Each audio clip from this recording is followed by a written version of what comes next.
Hello, I am Dr. Srinivas Lupalapati, surgical gastroenterologist, laparoscopic and endoscopic surgeon, Upas Hospital. So ఇవాళ 28th July world hepatitis day. ఏం చెప్తున్నారంటే hepatitis cannot wait, it needs immediate action, urgent diagnosis, treatment and prevention. ఆ diagnosis ఎట్లా చేస్తాము? మనకి first symptoms ఏమొస్తాయి అంటే jaundice వస్తుంది, అబ్డామినల్ పెయిన్, నీరసంగా రావడం. వెంటనే హాస్పిటల్కి వెళ్ళేసేసి గ్యాస్ట్రోఎంట్రాలజిస్ట్ దగ్గర చూపించాలి. వాళ్ళని ఎగ్జామిన్ చేసిన తర్వాత బ్లడ్ టెస్ట్ కామన్గా హెపటైటిస్ బి, హెపటైటిస్ సి చేస్తారు. ఆ తర్వాత అవసరమైతే అల్ట్రాసౌండ్ అబ్డామిన్ చేస్తారు.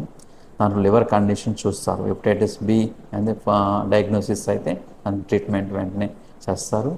సో అల్ట్రాసౌండ్ సిరోసిస్ ఏదైనా దానికి ట్రీట్మెంట్ చేస్తారు. మనం ముందుగానే గుర్తించి ట్రీట్మెంట్ చేస్తే అది సిరోసిస్గా కానీ క్యాన్సర్గా కానీ రాకుండా ఉండడానికి అవకాశం ఉంటుంది. Okay, thank you.